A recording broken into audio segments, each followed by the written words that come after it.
Good morning, students. Today I will start the new chapter respiratory system यानी उत्सर्जन तंत्र। यानी उत्सर्जन क्या है? तो वो हमारे शरीर में जो मेटाबॉलिक क्रिया होती हैं, मेटाबॉलिक रिएक्शन होते हैं, यानी उपापचयी प्रक्रिया, उपापचयी क्रिया। तो ये उपापचयी प्रक्रिया जो होती है वो भोजन के जो डाइजेस्टिव फूड होता है उसका ऑक्सीडेशन होता है, उसके बाद होती है मेटाबॉलिक रिएक्शन होते हैं, यानी उपापचयी प्रक्रिया होती है। तो इसमें नाइट्रोजनी अपशिष्ट पदार्थ बनते हैं। नाइट्रोजनी अपशिष्ट पदार्थ, अपशिष्ट का मतलब हो गया वेस्ट, अपशिष्ट पदार्थ बनते हैं। इन अपशिष्ट पदार्थों को शरीर से बाहर निकालने की क्रिया भी उत्सर्जन की क्रिया कहलाती है। यानी यहाँ लिखा हुआ है the excretory system is a mechanism, एक प्रक्रिया है to expel out the waste material, यानी जो वर्ज्य पदार्थ होते हैं या दूषित पदार्थ होते हैं उनको शरीर से बाहर निकालने की क्रिया है। इसलिए शरीर की जो कोशिकाएं होती हैं वो वेस्ट प्रोडक्ट को उत्पादित करके हमारी बॉडी में जो सेल पाई जाती है उसके द्वारा वो disposed out of the body, यानी शरीर से बाहर निकाल दिया जाता है।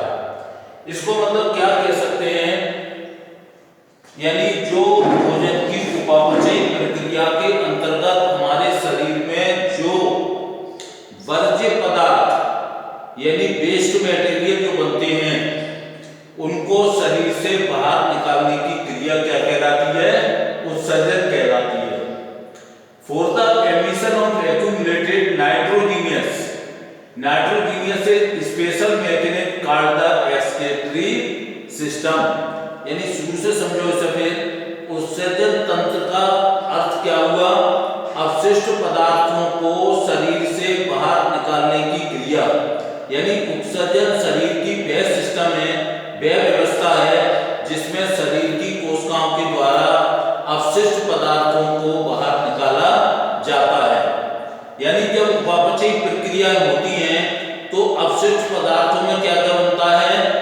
अमोनिया, अमोनिया,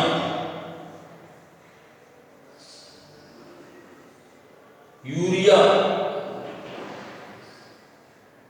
CO2 यानी कि कार्बन डाइऑक्साइड, यूरिक एसिड,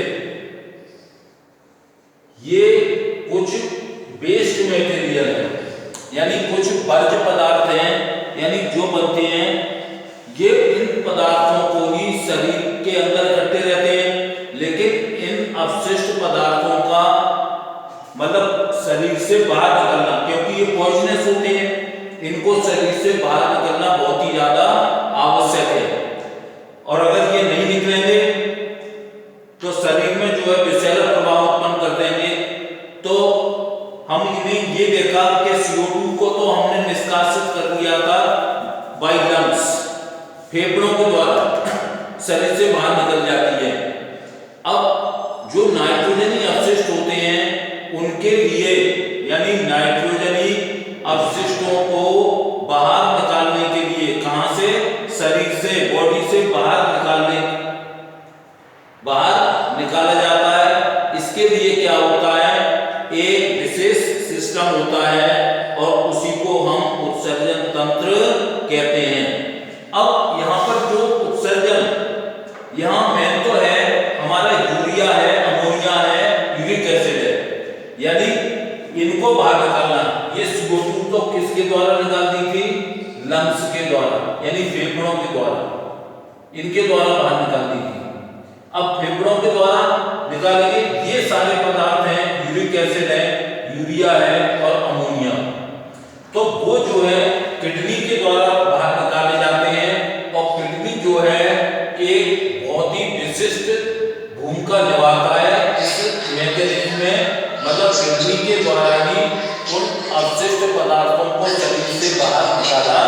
जाता है। तो ये हम सीधे सीधे ये कह सकते हैं कि भोजन की उपापचयी प्रक्रियाओं यानी मेटाबॉलिज्म प्रक्रियाओं के द्वारा हमारे शरीर में कुछ अवशिष्ट पदार्थ बनते हैं। उन पदार्थों को शरीर से बाहर निकालने की क्रिया जो है उत्सर्जन की क्रिया कहलाती है। यहाँ मैं कुछ बता दे रहा हूँ, जैसे हमारे इनके अलावा कुछ और भी अंग हैं शरीर में, जैसे लंग्स यानी कि फेफड़े, ये भी उत्सर्जित पदार्थों को कहाँ निकालता है, बाहर निकालता है। दूसरा क्या है, स्किन यानी कि त्वचा। तीसरा है हमारा स्किन और ये किडनी यानी कि रक्त। इसके अलावा ये जनरल क्वेश्चन बन जाएगा और इसके आता है सीबम।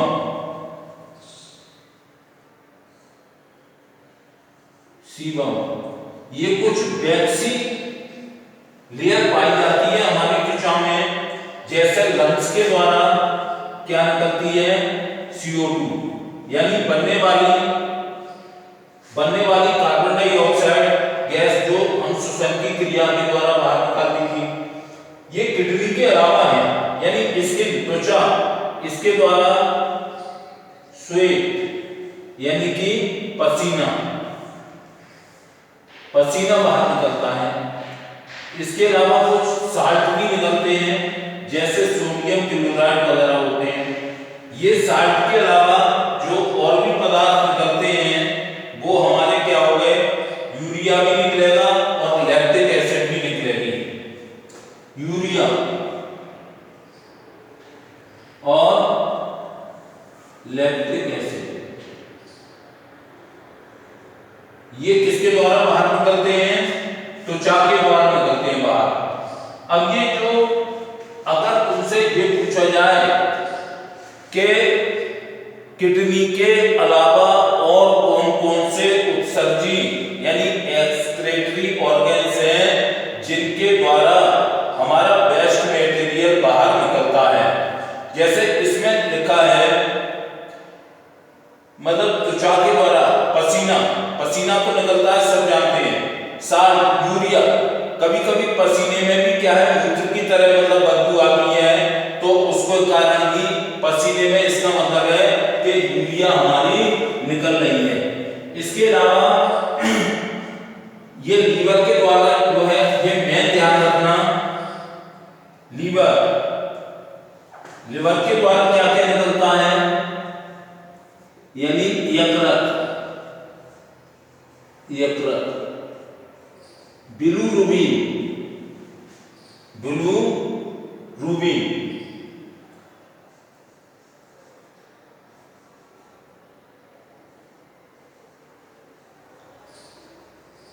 मतलब कभी कभी ये पूछ लेते हैं क्वेश्चन कि ऐसे दो उत्सर्जी पदार्थों के नाम बताओ जहां हमारे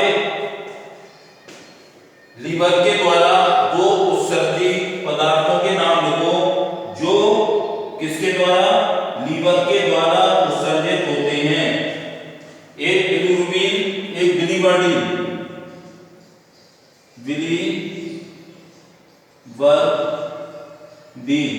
इसके अलावा विटामिन्स भी निकलते हैं, ये किसके द्वारा निकलते हैं, लीवर के द्वारा ही उत्सर्जित होते हैं। तो इसके अलावा हमारे स्टेरॉइड भी निकलते हैं, हार्मोन्स भी निकलते हैं। ये स्टेरॉइड का ध्यान रखना, स्टेरॉइड, हार्मोन। अब इसमें कोई भी दो पदार्थ देख लेना, बिलिरुबिन, बिलिवर्डिन,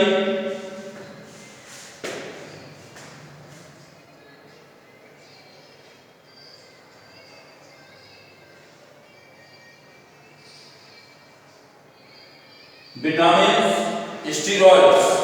ये तुमने पहले चैप्टर में पढ़ा था, स्टेरॉइड कैसे होते हैं, मतलब ये नशा करने वाले पदार्थ होते हैं। और हार्मोन्स, इन सब का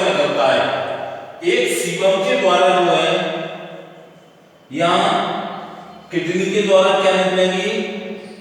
यूरिन यानी मूत्र। और ये सीबम जो होता है पार्ट, उसके द्वारा एक वैक्सी मटेरियल निकलता है मोम की तरह, वैक्सी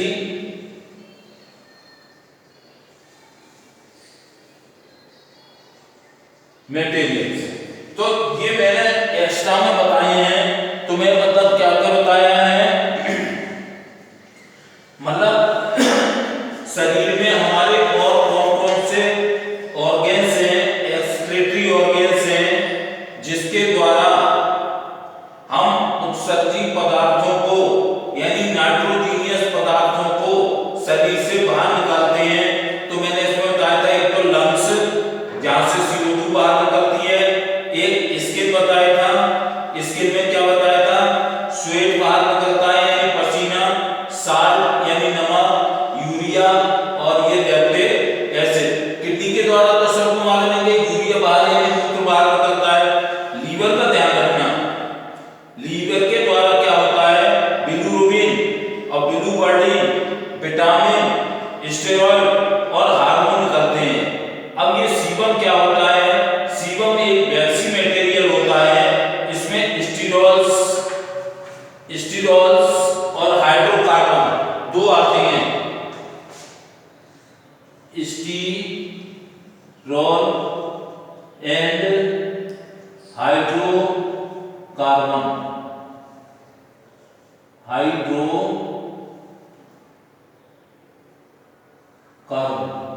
ये शुगर वगैरह होती है वो हाइड्रोकार्बन ही है, वो भी किसके द्वारा निकलती है, सीबम के द्वारा। अगर मान लो सीबम के द्वारा, सीबम क्या है, एक वैक्सी मटेरियल है मोम का, जो त्वचा के ही नीचे पाया जाता है। ये मुहासे वगैरह होते हैं वो इसी के कारण होते हैं। तो ये ध्यान रखना, एक तो अन्य 4 उत्सर्जी पदार्थ हैं। अब एक में क्लासिफिकेशन बताऊंगा मूत्र के उत्सर्जन के आधार पर, किसके आधार पर, यूरिया के उत्सर्जन के आधार पर जो है नाइट्रोजनी अपशिष्ट कितने प्रकार के होते हैं। Type of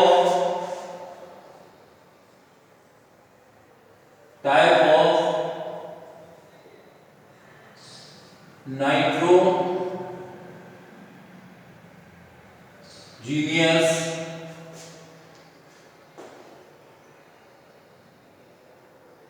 waste.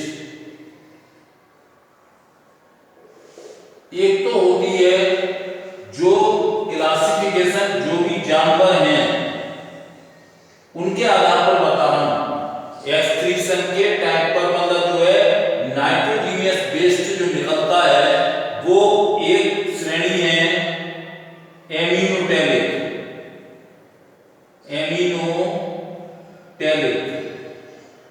इसके एग्जाम्पल पूछ लेते हैं। दूसरा है यूरियोटैलिक और तीसरा है यूरिकोटैलिक।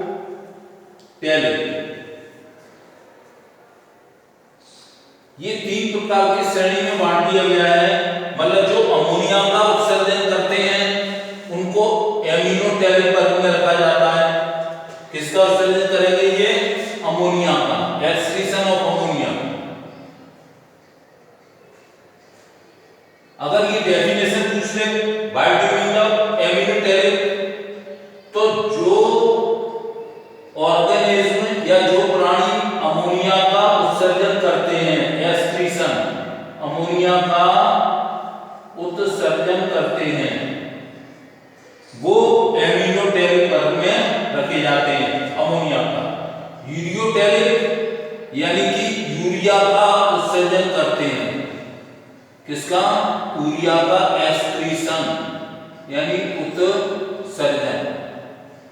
और यूरिकोटैलिक में क्या है, यूरिक एसिड, किसका एक्सक्रीट करते हैं, यूरिक एसिड का उत्सर्जन करते हैं, का उत्सर्जन करते हैं। अब मान लो वो अगर क्वेश्चन तुमसे ये पूछता है कि एमिनोटैलिक वर्ग में कौन कौन से प्राणी आते हैं, या यूरियोटैलिक में कौन कौन से आते हैं, या यूरिकोटैलिक में कौन कौन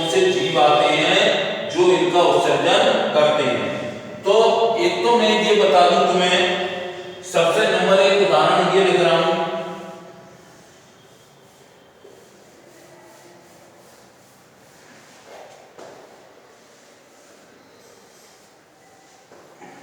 पहले लिख रहा हूं मैं अमोनियोटैलिक यानी एमिनोटैलिक। ये बोनीफिशेस जितने भी आते हैं, बोनीफिशेस का मतलब क्या हुआ, यानी जिनके शरीर में हड्डियां पाई जाती हैं, तो हड्डियां पाई जाने वाली जो कहलाती हैं एम्फीबियंस, यानी हड्डियों, यानी वो मछलियां जिनके शरीर में हड्डियां पाई जाती हैं, एम्फीबियन यानी उभयचर।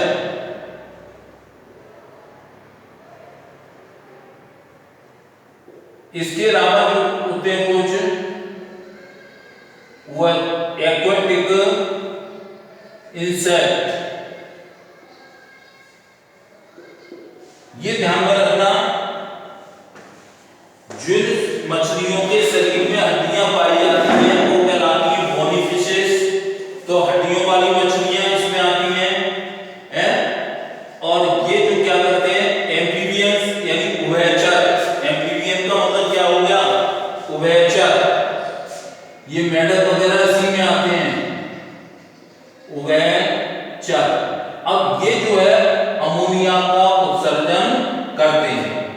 एक्वाटिक इंसेक्ट माने जल में रहने वाले कीड़े मकोड़े, जलीय कीड़े मकोड़े, ये जलीय कीट, ये मतलब पाए जाते हैं इंसेक्ट में। तो अगर आ जाए कि ये जीव कोई दे दे, बोनीफिश या एम्फीबियन या एक्वाटिक इंसेक्ट दे दे, तो ये किसका उत्सर्जन करते हैं, अमोनिया का करते हैं। ये जितने मैमल्स आते हैं, अब नंबर 2 पे मैं लिख रहा हूं, ये बता दूं तुम्हें, मैमल्स, सीफिश,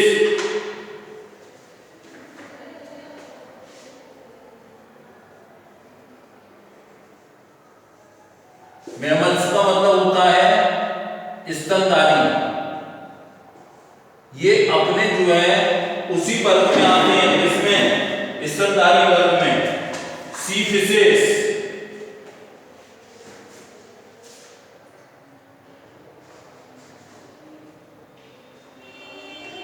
सी फिशेस यानी समुद्री मछलियां, एंड अदर्स।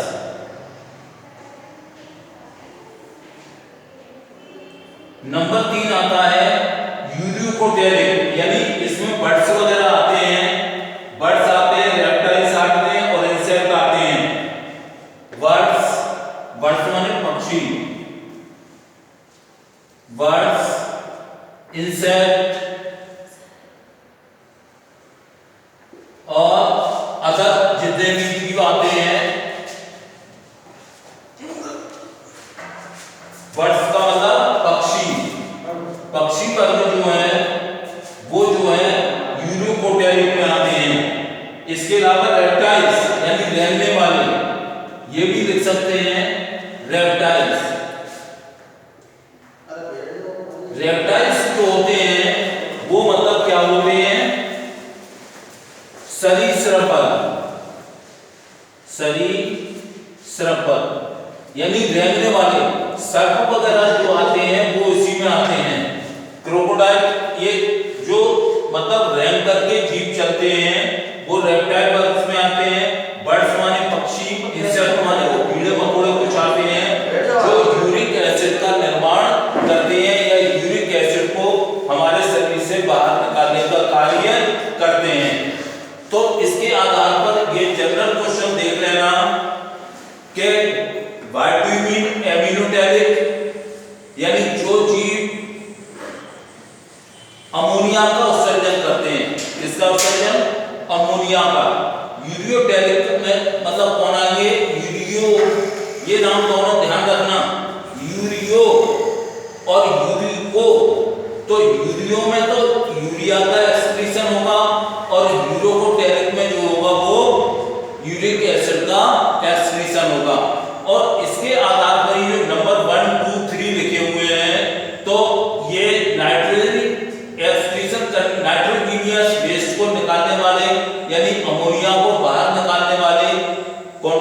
प्राणी हैं, बोनीफिश, एम्फीबियंस, एक्वाटिक, इंसेक्ट्स, ये आते हैं।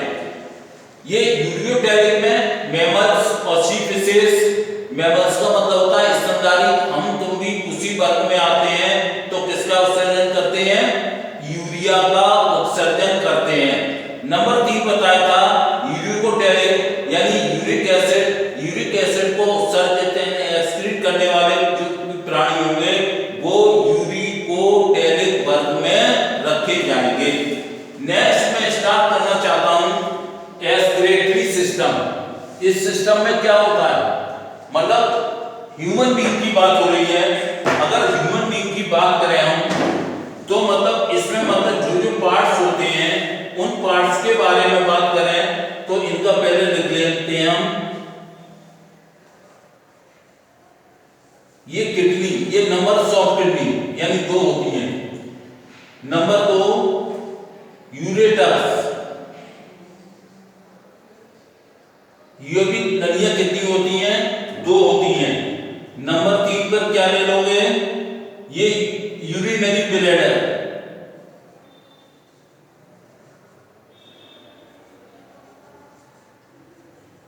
Urinary bladder. और नंबर 4 पे क्या ले लोगे? यूरिथ्रा, यानी जिस रास्ते से हम मूत्र को बाहर निकालते हैं। ये ध्यान रखना, जो यूरिनरी ब्लैडर होता है वो ह्यूमन बीइंग में लार्जर होता है देन फीमेल, यानी urinary bladder is larger in male और उसमें कैसा पाया जाता है? स्मॉलर, यानी किसमें? फीमेल में। मेल और फीमेल की बात करें, मेल और फीमेल, तो मेल में तो ये होता है बड़ा और फीमेल में कैसा होता है? छोटा होता है। ये अगर कोई एक नंबर के, अब ज्यादातर क्वेश्चन इसी प्रकार के आएंगे तुम्हारे के मतलब शॉर्ट आंसर टाइप, वो इसीलिए मतलब इस बीच बीच में जो क्वेश्चन बताता जाता हूं उस पर तुम लोगों को विशेष ध्यान देने की आवश्यकता है। क्यों? क्योंकि शॉर्ट आंसर टाइप क्वेश्चन ज्यादा आएंगे तो उस तरह से तैयार करना। मैं ये एक्सक्रीटरी सिस्टम तुम्हें समझाने की कोशिश करूंगा। इस एक्सक्रीटरी सिस्टम में मैंने ये 4 पार्ट लिखे हैं। किडनी यानी कि वृक्क, नंबर 2 क्या होता था? यूरेटर यानी मूत्र नलिका, इनकी संख्या भी लिख दी है मैंने, ये 2-2 होती है संख्या में। ये यूरिनरी ब्लैडर यानी मूत्राशय, मूत्राशय, देन यूरिथ्रा यानी मूत्रमार्ग, मूत्रमार्ग। जो जो बीच में छोटे छोटे क्वेश्चन को मैं रिपीट कर रहा हूं उन पर घर पर जाकर के विशेष ध्यान देने की आवश्यकता है। अभी मैं केवल इसका प्रिस्क्रिप्शन बताऊंगा पूरा कि किडनी क्या का रोल क्या है। मैंने लिख दिया था किडनी प्ले एक की रोल, यानी मुख्य भूमिका होती है किडनी की किसको बाहर निकालने में? यूरिया को। अब यूरिया में एक चीज नहीं होती, वाटर तुम्हारा किस तरह से फिल्ट्रेशन थ्योरी होगी, ग्लोमेरुलस में और बोमेन समरूप में, ये 2 भाग होते हैं। तो पहले ये समझो, हेडिंग डाल लेना, there are the 4 part in excretory system of human being, यानी मानव में उत्सर्जन तंत्र में 4 भाग होते हैं। नंबर 1 वृक्क। अब देखो इनका केवल वृक्क का ही वर्णन कर रहा हूं तो इसका ध्यान रखना, शॉर्ट में लिख रहा हूं यहां तो किताब जरूर कंफर्म कर लेना, किताब से भी देखते जाना। संख्या में कितने होते हैं ये? Number of kidney are 2। पहले लोकेशन बताना, ये कहां लोकेट होती हैं? एब्डोमन रीजन में, स्टोमक के नीचे स्थित होती हैं, in both side left and right. इसलिए यहां पर लिखा हुआ है लेफ्ट किडनी, यानी क्या? बायां वृक्क, और ये लिखा हुआ है दायां वृक्क, यानी वृक्क की संख्या जो होती है वो 2 होती है। ये हमारे उदर भाग में पसलियों के नीचे यानी कशेरुक दंड के दाएं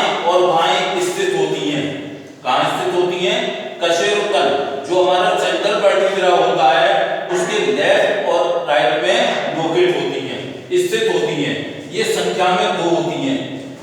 इनकी जो लेंथ होती है वो लगभग 10 to 12 सेंटीमीटर होती है। एंड ब्रेथ कितनी होती है? 6 सेंटीमीटर होती है। डार्क ब्राउन कैसे कलर में होती हैं? गहरे भूरे, गहरे भूरे रंग के होते हैं। अब ये जो होते हैं वो मतलब 2 भाग होते हैं। It is divided into 2 part, external part और internal part. External part is called cortex and then second part medulla. 2 भाग होते हैं इसके। एक भाग होता है कॉर्टेक्स और एक भाग होता है मेडुला यानी मध्यांश। यानी किडनी हमारी जो है, वृक्क जो है 2 भागों में बटा हुआ होता है। नंबर 1 कॉर्टेक्स, ये बाहर का भाग होता है, ये बाहर एक्सटर्नल रीजन, बाहरी भाग, और ये बीच का यानी मध्य में। किसके मध्य में? किडनी के मध्य में। यानी जो बीच का भाग हमारा होगा वो कहलाएगा मध्यांश। यहां पर हमारा जो होगा वो कॉर्टेक्स रीजन होगा और यहां बीच में क्या होगा? मध्यांश या मेडुला। अब ये तो केवल किडनी का। हाँ, एक चीज और रह गई, बीन शेप। बीन शेप यानी कि सेम के बीच के आकार का, सेम के बीच के आकार।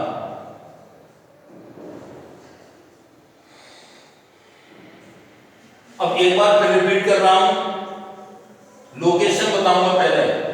जो 2 किडनी होती है संख्या में वो हमारे सेंट्रल वर्टिब्रा यानी कशेरुकदंड के दाएं और बाएं भाग में स्थित होती हैं और आमाशय के नीचे होती हैं। इसकी लंबाई जो होती है, लॉन्गिट्यूडनल अगर सेक्शन काटेंगे तब हम बताएंगे और पार्ट को। इसकी लेंथ जो होती है 10 सेंटीमीटर से 12 सेंटीमीटर तक होती है। ब्रेथ यानी चौड़ाई जो होती है वो लगभग 6 सेंटीमीटर होती है। ये गहरे भूरे रंग के होते हैं। ये 2 भाग होते हैं इसमें। एक पार्ट होता है हाइलम, हाइलम के द्वारा ये बटे हुए रहते हैं 2 भागों में। तो इसमें 2 भाग होते हैं। बाहर का भाग जो है कॉर्टेक्स कहलाता है और अंदर का भाग जो है क्या कहलाता है? मध्यांश। इनका आकार या आकृति या शेप जो होती है वो सेम के बीच की तरह होती है और ये दोनों तरफ 2 यूरेटर यानी अपनी अपनी ओर के, लेफ्ट वाला लेफ्ट यूरेटर से और राइट वाला राइट यूरेटर से जुड़ा हुआ रहता है। ये नलिकाएं जो हैं, ये ट्यूब्स जो हैं, कौन कौन सी? राइट वाली और लेफ्ट वाली यूरेटर जो है वो एक चौड़े थैले के समान संरचना से जुड़ा हुआ रहता है। वो चौड़ा थैले के समान संरचना जो होती है वो यूरिनरी ब्लैडर कहलाता है। Urinary bladder is made of the muscles, क्योंकि जब मूत्र का उत्सर्जन होगा तो उस समय हमारे ये वर्टिब्रा और वर्टिब्रा से ये मतलब सिग्नल प्राप्त करेंगे उसी समय हमें। और ये कब सिग्नल प्राप्त करते हैं? Central nervous system. Central nervous system में ब्रेन भी आता है और स्पाइनल कॉर्ड भी आती है। वहां से कुछ सिग्नल प्राप्त करते हैं और सिग्नल को प्राप्त करने के पश्चात वहां पर कॉन्ट्रैक्शन और रिलैक्सेशन की पोजीशन आ जाती है, जिससे हमारे मूत्र का एक्सक्रीशन होता है। पहले तो किसके द्वारा आएगा? यहाँ पर 2 कारणात्मक प्रश्न आएंगे, वो नेक्स्ट वीडियो में बताऊंगा। अगर in place of ureter if we put the plastic tube what will the effect on the excretion system, यानी मूत्र नलिका के स्थान पर रबड़ की नलिका लगा दी जाए तो हमारे मूत्र के उत्सर्जन की क्रिया पर क्या प्रभाव पड़ेगा। देन अगर यूरिनरी, ऐसी तरह से पूछ लेते हैं, यूरिनरी ब्लैडर यानी मूत्राशय, इसके स्थान पर अगर हम फुटबॉल का ब्लैडर या रबड़ की गेंद लगा दें तो तो मूत्र के उत्सर्जन पर क्या प्रभाव पड़ेगा, ये नेक्स्ट वीडियो में तुम्हें समझाऊंगा। अभी ये 2 मिनट का रह गया। ये मतलब जो है अब हमारा मूत्र जो है इसके द्वारा यूरेटर के द्वारा आकर के कहां स्टोर हो जाता है, यूरिनरी ब्लैडर में। जैसे ही मांसपेशियों का बना होता है, चौड़े के थैले के समान संरचना होती है, बैग लाइक स्ट्रक्चर। अब यहां पर क्या होता है, सिग्नल प्राप्त होते हैं किससे, सेंट्रल नर्वस सिस्टम से, केंद्रीय तंत्र का तंत्र। सिग्नल के प्राप्त होने के कारण इनकी जो मसल्स जो होती हैं वो कॉन्ट्रैक्शन और रिलैक्सेशन पोजीशन में आ जाती हैं, अर्थात शीतलन और प्रसरण, संकुचन और शीतलन। उसके कारण जो है मूत्र जो है स्फिंक्टर लगे होते हैं मूत्र मार्ग पे, इस अवरोधनी, तो वहां पर वो यूरिथ्रा के द्वारा जो है शरीर से समय समय पर बाहर निकाल दिया जाता है। That's all. नेक्स्ट वीडियो में और बताऊंगा आगे मूत्र को छलने की प्रोसेस कैसे होती है। Thank you.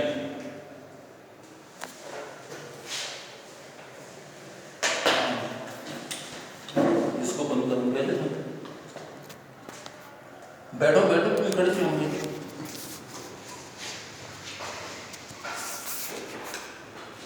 फार्म भर गए।